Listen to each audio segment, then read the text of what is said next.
수소경제 육성 및 수소 안전관리에 관한 법률안이 통과됐다. 안전을 기반으로 한 수소경제의 법적 기반이 마련된 것. 수소 관련주는 무엇이며 투자 전망은 어떤지 긴급 점검해본다.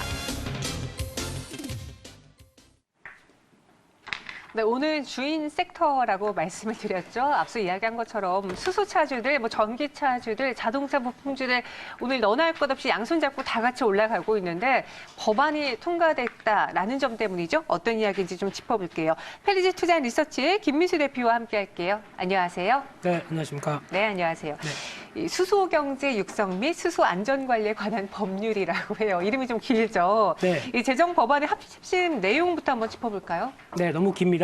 이럴 때는 약자로 좀 잘라야 되겠죠. 수소경제법. 네, 그냥 그 정도로 얘기를 해야 될 것 같은데, 근데 그러다 보면은 이번 법안의 가장 핵심적인 부분이 또 지나갑니다. 특히 이번에 가장 중요한 부분들은 수소경제 육성과 수소 안전관리에 대한 법률입니다. 네. 그러니까 안전이라는 게 더 들어가 있죠. 그렇기 때문에 이제 어떻게 보게 되면은 수소와 관련돼서 가장 우려될 수 있는 사항에 대해서 먼저 중점적으로 그리고 집중적으로 관리하겠다는 입장들이 크다는 게 이번 법안의 가장 핵심적인 내용이라고 보셔야 될 것 같고요. 그러다 보니까 이 수소법 관련돼서 제정한 게 국가별로 보게 되면 우리나라가 세계 최초다라는 쪽으로 맞아요. 얘기가 나오면서 이제 부각을 많이 받는 상황들이고요. 게다가 이제 관련된 내용을 보게 되면 수전의 설비나 저압 수소용품과 같은 이런 어떤 관련된 안전 확보를 위한 법적 근거가 마련됐다라는 쪽으로 나오고 있고요. 특히 수소경제위원회를 구성하겠다. 근데 위원회의 수장은 총리가 될 걸로 보여지고 있고요.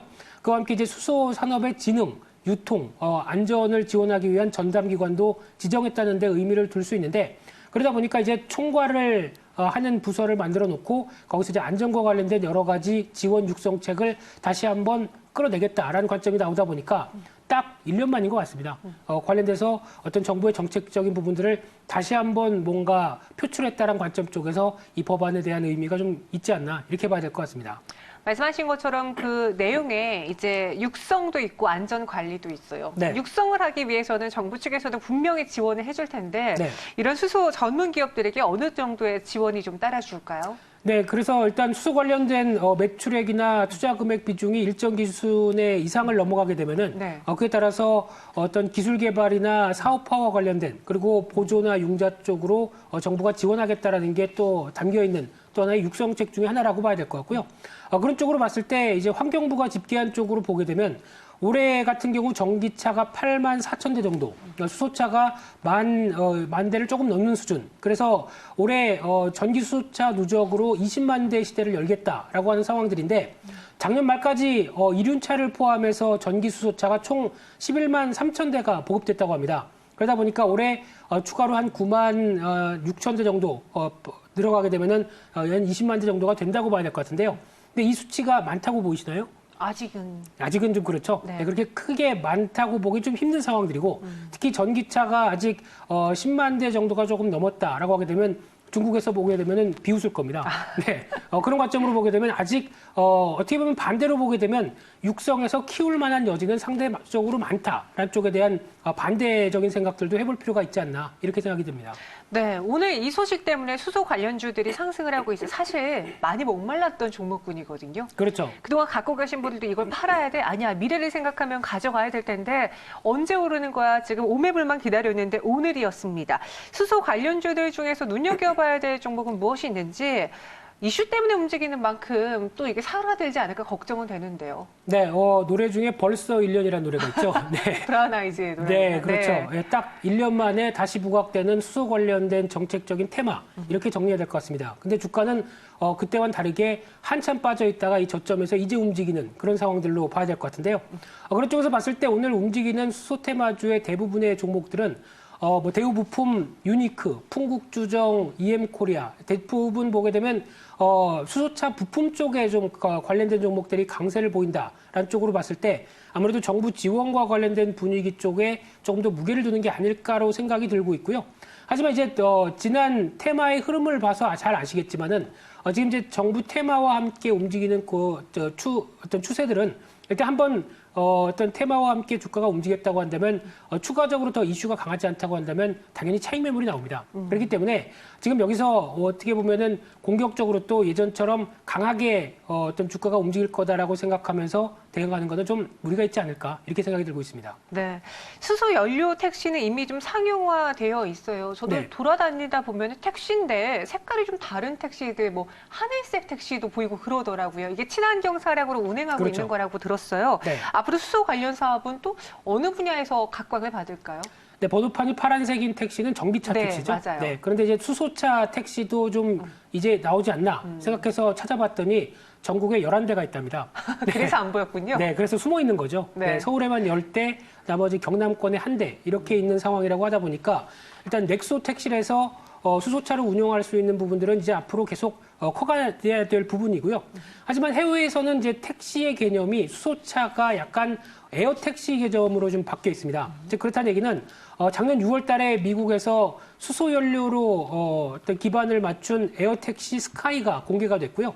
무인 조종입니다. 네. 그러다 보니까 공항에서 뭐 주요 호텔이나 이런 쪽으로 약 한 30분 내에 이동할 수 있는 가장 좋은 수단으로 많이 어떤 나오고 있고요. 이번에 CES 2020에서도 현대차가 에어택시 관련된 쪽에 대해서 얘기가 나온 부분들이죠. 그러다 보니까 아마 이제 무인 자율운행과 같이 연결돼서 어떻게 보면은 에어택시 개념으로 나올 수 있는 부분들은 이쪽이 이 모빌리티 개념 쪽으로 좀 더 나오지 않을까라는 쪽인데 여기다 만약에 수소 연료 전지가 장착되게 되면 배가는 될 수 있겠다라는 쪽인데 아직은 어떤 본격적으로 저희가 주변에서 찾아볼 수 있을 정도는 아니다라는 쪽으로 봤을 때는 좀 더 시간이 필요하지 않나 생각됩니다. 네.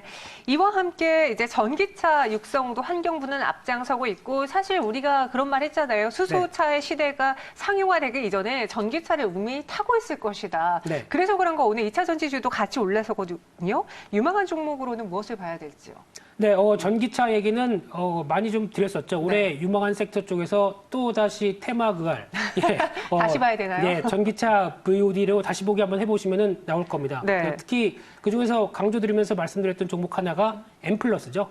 최근 들어서 주가 빠르게 움직이고 있는데 이런 동향들을 봤었을 때는 아마 지금 수소차보다는 일단 전기차가 먼저 대세화가 된 다음에 그 다음에 효율화가 좀 더 수소 쪽으로 맞다라고 하게 되면 그 다음에 이전될 부분이 아닐까 생각되고 보게 되면은 아마 지금 기조는 아무래도 관련돼서는 수소차보다는 전기차의 확산, 특히 올해는 전기차가 유럽 시장이 가장 크게 견인할 걸로 보여지고 있습니다. 그런 상황 쪽에서 국내에서도 이제 전기차가 눈에 띄는 정도로 좀 보이는 만큼 확산이 들어가는 대표적인 2단계 시기다라고 했었을 때 오히려 지금 수소차보다는 전기차를 먼저 집중하는 게 가장 좋은 전략이라고 생각됩니다. 전기차를 더 먼저 집중해보자 M+ 이야기해 주셨고 네. 이와 함께 CES에서는 또 자율주행 기술이 부각받으면서 이젠 자율주행차까지 오늘 같이 올라주고 있거든요. 네. 관련주의 전망은 어떻게 보시는지 이는 더 멀었잖아요. 자율주행은. 네, 자율주행 관련돼서 그래도 지금 글로벌에서 가장 강점이 있는 회사는 구글이라고 알려져 있습니다. 네. 그래서 가장 또 현실화될 수 있는 쪽으로 가깝게 다가온 쪽의 기술은 어떤 구글과 함께 또 일본도 만만치 않게 도요타를 비롯해서 일본 업체들도 강하게 어떤 드라이브를 걸고 있는데 하나 아쉬운 점이 주요국의 관련 법규는 이를 못 따라가고 있습니다. 네. 즉 관련돼서 또 자율주행차가 도로에서 운행을 할 수 있게 만들 수 있는 법안들은 지금 없다라고 보게 되면 이 부분이 아무래도 가장 큰 어떻게 보면 난관, 겪어야 될 과제라고 봐야 될 것 같고요. 그런데 일본이 좀 바뀌고 있습니다. 일본이 레벨 3 이상의 자율주행차 관련된 주행을 좀 한적한 도로, 그리고 또 그런 쪽에서 실용화를 하는 법안을 통과를 시켰고요. 그러다 보니까 가장 먼저 치고 나오는 게 혼다입니다. 혼다가 이번에 레전드라고 하는 모델 쪽으로 올해 여름에 첫 레벨 3가 적용된 자율주행차를 출시하겠다고 얘기를 하고 있는데 가격이 얼마인지 아세요? 얼마예요? 우리나라 돈으로 1억 원이랍니다. 네. 사실 수 있나요? 네, 다른 더 좋은 고급 브랜드 타는 게 낫지 않을까 생각이 들고 있는데 네. 그러다 보니까 아직까지는 뭐 출시를 한다고 하더라도 상용화까지는 좀 먼 길이죠. 게다가 또 중요한 부분들은 자율주행차 오늘 국내에서도 관련된 종목들이 움직이는 측면들은 있는데 정확하게 이게 자율주행으로 인해서 실적이 나와서 이에 따라서 빠르게 어떤 좋아질 것이다, 성장할 것이다라고 보는 부분들은 아마 대표적인 어떤 자동차 부품사, 만도라든가 현대모비스 몇몇 회사들 빼고는 실질적으로 수혜를 받을 기업은 없다고 봅니다. 그렇기 때문에 나머지 종목들은 일단 테마와 함께 심리적으로 움직인다라는 정도 쪽으로 보시면서 자율주행의 어떤 상용화의 움직임들은 조금 더 체크할 필요가 있다. 이렇게 말씀드리겠습니다. 네, 그럼 전체적으로 이제 뭐 자율주행차다, 전기차다, 수소차다 저희가 뭐 자동차 관련된 미래 모습 다 그려봤는데 네. 그 안에서 수소차를 향한 투자 전략은 한 어느 정도의 수준인지 매력도와 함께 그 전략 그리고 최선 후주 마지막으로 정리해 주세요. 네, 5점 중에서 지금 만약에 수소차를 평가를 한다라고 네. 하게 되면 저는 2점 정도밖에 못 줄 것 같습니다. 전기차는요? 전기차는 4.5를 드리고 싶습니다. 자율주행은요?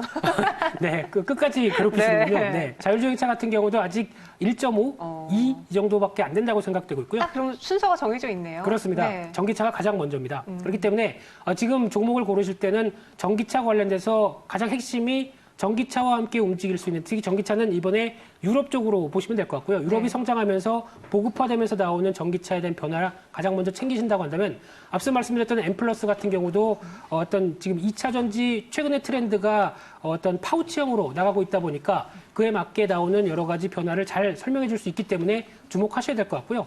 또 하나 종목 중에 하나 좀 잘 알려지진 않았습니다만 AFW라는 종목이 있습니다. 이 회사 같은 경우도 2차 전지 부품 중에서 음극 마찰 용접 단자, 네, 이쪽에 대해서 강점이 있는 회사인데 폭스바겐이나 이제 BMW에 납품하고 있고요.